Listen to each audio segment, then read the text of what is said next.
How's everyone doing? Today I got a Blu-ray mail day, 6 Blu-rays right here. And if you've seen these movies, definitely let me know what you think of them.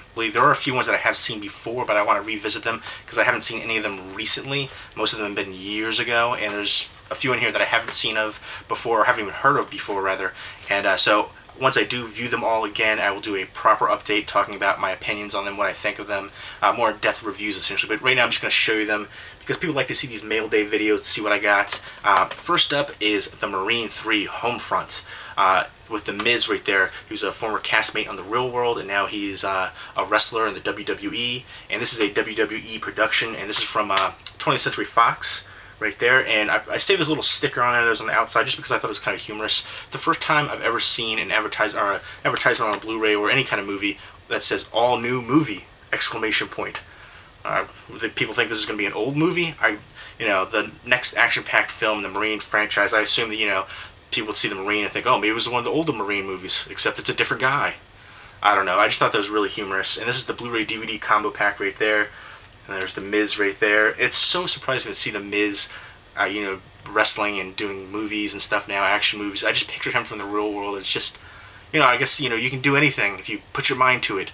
But it also stars Neil McCullough, who's been in tons of different movies. He was in the Walking Tall movie remake with The Rock and Johnny Knoxville. He was basically the villainous jerk in Walking Tall. And he was also in Minority Report. He was in Captain America. He's been in a bunch of different stuff. He's got the really blonde hair, almost like whitish hair, and the blue eyes. He's like a shade away from being albino. But there's also, who else was in here? Ashley Bell, who was in the Last Exorcism movies. I love the first Last Exorcism movie. Really underrated in my opinion. That got such negative reviews, and I thought it was just one of the best exorcism movies ever since The Exorcist. And the second one I haven't seen yet, but I do plan on checking it out. I feel like it was kind of unnecessary. Just kind of seems like every horror movie that has any slight popularity, they just try to make as much money as they can and make sequel after sequel. I haven't seen it, but I'm hoping it'll be decent. But she's in this as well. And Michael Eklund, who was in The Divide, which I love the heck out of that movie. If you haven't seen The Divide, click right here. It'll bring you to my movie review. Kind of like a post-apocalyptic movie. And Michael Eklund was in there, and I thought he did a great role in there. It was just it's a really dark and disturbing movie, The Divide. But this one right here, it looks like it's just going to be all-out action explosions.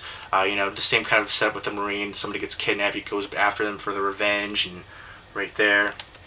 I'll go ahead and show you the inside. And here's one right here. Save $8 off. Right there for Red Dawn and the Marine 3 right there. This is kind of interesting.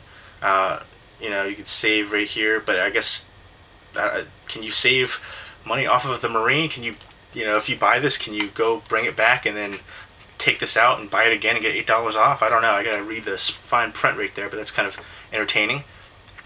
And the Red Dawn remake, and then there you go. There's the DVD, and then there's the Blu-ray. And I do like, artwork on the discs, so I appreciate that.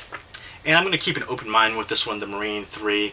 I'm just expecting, lots of action explosions. I'm not sure how great of an actor The Miz is, but, I'm keeping my expectations kind of low. But, as long as it has some decent action sequences, I'll be fine with that. I'm not expecting, Oscar award-winning movie right there. You kind of know what to expect with these kinds of movies. And if you're, a big action fan, that's what I think this movie is kind of geared towards. Like if you like the other Marine movies, this, probably around the same kind of concept right there. At least it seems to be. So there you go. There's the Marine 3 Homefront. And next up is Immortality, also known as The Wisdom of Crocodiles, which is a British horror film right there with Jude Law. And there it is right there. He's a vampire. And it says, handsome, seductive, deadly, vampire. To me, it looks like the talented Mr. Vampire. The talented Mr. Ripley meets vampires, essentially. So, I guess he's just, a playboy who hooks up with lots of women, and he's trying to find the right woman for him, and he can never find her, and maybe he does. I don't know. He's a vampire, but there you go. And this is the first time on Blu-ray. This is from Echo Bridge Home Entertainment. And all the rest of the Blu-rays are going to be from Echo Bridge Home Entertainment as well. And then first time on Blu-ray again right there is Down to You with Freddie Prinze Jr., Julia Stiles. There's a whole bunch of other people in here as well. Ashton Kutcher, Rosario Dawson, Selma Blair, Henry Winkler, great cast right there. And I always really enjoy this movie. I know it gets tons of hate. People say it's the worst movie ever, blah, blah, blah. You haven't seen a lot of movies if you think this is the worst movie ever. I thought it was, really fun romantic comedy movie. The one thing that always stands out to me about this movie is I thought it was the most ridiculous suicide attempt ever in a film. He drinks a bottle of shampoo, I believe it is, and he gets sick from it, but he lives, obviously, but he's just so distraught after they break up. And I don't know, I think it's kind of a sweet movie. I've always really liked Julia Stiles as an actress. I thought she's beautiful. I think she's talented, and it's great to see her in this one again as well. And basically they meet, they're in college in New York, and he's a sophomore and she's a freshman. I remember her name was Imogen in that as well. I always remember that name. And basically they fall in love, and then they end up breaking up, and he's really just distraught and heartbroken. It's the first real love of his life, and she wants to experience life because she felt like she was too young, didn't really experience things. And I thought it was really sweet, and I thought it was a funny movie. Lots of different ridiculous things happen in there, and I always liked it. So looking forward to rewatching it to see if it lives up to my memory of it. And next up is Benefit of the Doubt right there, which this is such a generic cover. I've seen this cover at least half a dozen times for other movies as well, and it's really kind of, come on, give me something more than that. There you go. It has Donald Sutherland, Amy Irving, Graham Greene right there, who plays like every Native American in a movie ever right there.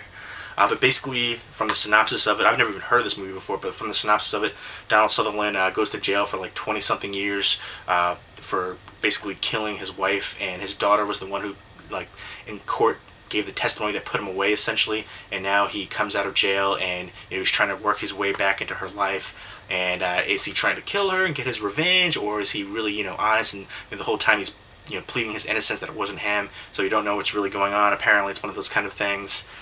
So it looks like an interesting crime thriller right there. Can't wait to check this one out, even though it has that super generic cover. A terrifying story of fatherly love is the tagline. And next up right there is Senseless with David Spade and Marlon Wayans. And this movie, I've seen it before. I just remember it being really cheesy fun. I remember Matthew Lillard is in here as well. A few other people, I believe. Brad Dourif. Yeah, Rip Torn, a few other well-known, recognizable faces, and I just remember this being, really cheesy fun. Basically, Marlon Wayans' character gets experimented on, and he has his senses heightened 10 times, and it's just goofiness. It's been a long time since I've seen it, and I'm looking forward to checking it out again. And I will say I've met Marlon Wayans in person after a stand-up comedy show for Marlon and Sean, and both of them were real big jerks, especially Marlon, and I'll just... it's every time I see him in a movie, I'm just, what a douche. It's a shame that, I know these people, you look up to them in these movies, and, the same thing with athletes, but then you meet them in real life, and it's kind of a big disappointment.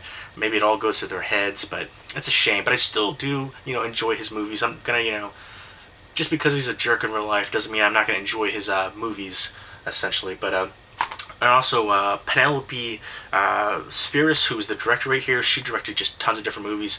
Wayne's World, the Beverly Hillbillies movie, the Little Rascals movie, Black Sheep, Suburbia, just a whole bunch of different movies, a slew of ones, a lot of different comedic movies as well.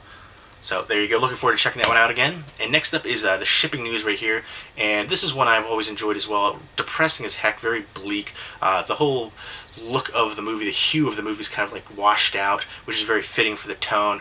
But right there, Kevin Spacey, Julianne Moore, Judi Dench, and Cate Blanchett. Great cast. But Kevin Spacey right there and Cate Blanchett, they have a daughter together, and she's basically a big slut. She cheats on him all the time. She just like different drug problems, and she ends up selling the daughter, or trying to sell the daughter, to an illegal adoption agency, and like I think she leaves her in the car or something as well, and I think she just goes to jail. And so Kevin Spacey ends up going to Newfoundland, where his family is from, and brings the daughter with him to kind of basically start over and start a new life. And he starts working for this newspaper company, and he has this little column in there, and he takes off and becomes popular, and he meets a widow right there played by Julianne Moore, and they kind of get along, and she has a son as well from a previous marriage. I like the weather as well. There's a lot of really stormy weather. There's a house, this old rickety house that's been in their family for a long time. And I like the family history. That's another thing that I remember about it too. There's like this really twisted kind of family history that happens, and they're trying to figure out what the real truth is behind the family history, and that plays into the whole storyline as well. And I just thought it was a really enjoyable movie. It's kind of an emotional roller coaster. You really feel bad for Kevin Spacey's character, especially what he's dealing with Cate Blanchett and the daughter, and just all kinds of things like that. and a lot of touching emotional drama in there. And it has uplifting moments towards the end as well, though, especially when he meets Julianne Moore right there, who I've always thought Julianne Moore was just beautiful. But again, I'm looking forward to checking this one out again, because it's been a couple years since I've seen it. But there you go, there's my Blu-ray mail day. If you've seen these movies, definitely let me know what you think of them. Leave me a comment or video response down below. Hope everyone's doing well. Take care.